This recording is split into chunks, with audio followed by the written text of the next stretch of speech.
ایک پیٹ بھرو پیر صاحب تھے، وہ ہر سال ایک بار اپنے مریدوں کے پاس جاتے۔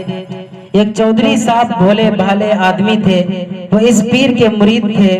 پیر صاحب ہر سال اس کے یہاں جاتے تھے۔ ایک مرتبہ پیر صاحب کی موجودگی میں چودھری نے خواب دیکھا۔ صبح میں چودھری اپنے پیر صاحب سے اپنا خواب بیان کرنے لگا اور کہنے لگا، حضرت جی آج رات مجھے عجیب قسم کا خواب آیا۔ پیر صاحب نے کہا، بیان کرو بیٹا، کیا خواب تھا؟ چودھری نے اپنا خواب بیان کرنا شروع کیا اور کہنے لگا، خواب میں نے دیکھا کہ آپ کے ہاتھ مبارک کہنیوں تک شہد سے بھرے ہوئے ہیں اور اس میں سے شہد ٹپک رہا ہے۔ پیر صاحب سن کر بہت زور سے ہنسنے لگے اور کہنے لگے کہ ہم تو آخرت کے چاہنے والے ہیں، ہمارے ہاتھ سے شہد ہی ٹپکے گا نا؟ چودھری نے کہا کہ حضرت جی ابھی میرا خواب پورا ہوا نہیں ہے۔ پیر صاحب نے کہا کہ ہاں بیٹا، پھر کیا ہوا بیان کرو۔ چودھری صاحب نے کہا، حضرت جی میں نے خواب میں یہ بھی دیکھا کہ میرے ہاتھ کہنیوں تو گو سے بھرے ہوئے ہیں اور اس میں سے گو ٹپک رہا ہے۔ پیر صاحب اپنا منہ بگاڑ کر کہنے لگے، بیٹا تم لوگ دنیا کے چاہنے والے ہو، اس وجہ سے تمہارے ہاتھ سے گو ہی ٹپکے گا۔ چودھری صاحب نے کہا کہ حضرت جی ابھی میرا خواب پورا نہیں ہوا ہے۔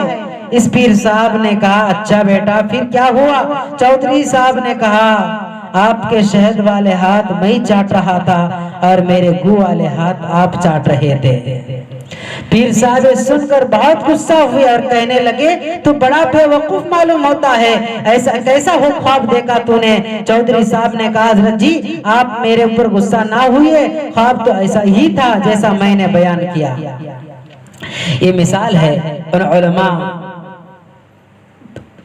دنیا دار اور مشائخ کی جو دنیا کے حصول کے خاطر لوگوں کو دین کی باتیں بتاتے ہیں۔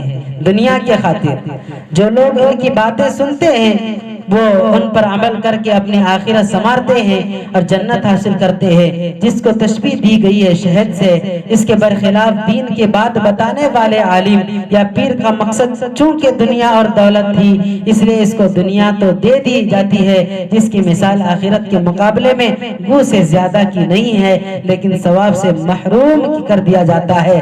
خواب کا حاصل یہ ہوا کہ مرید اس پیر سے دین حاصل کر کے اپنی آخرت سنوار رہا تھا اور پیر اس مرید سے دنیا اور دولت حاصل کر رہا تھا۔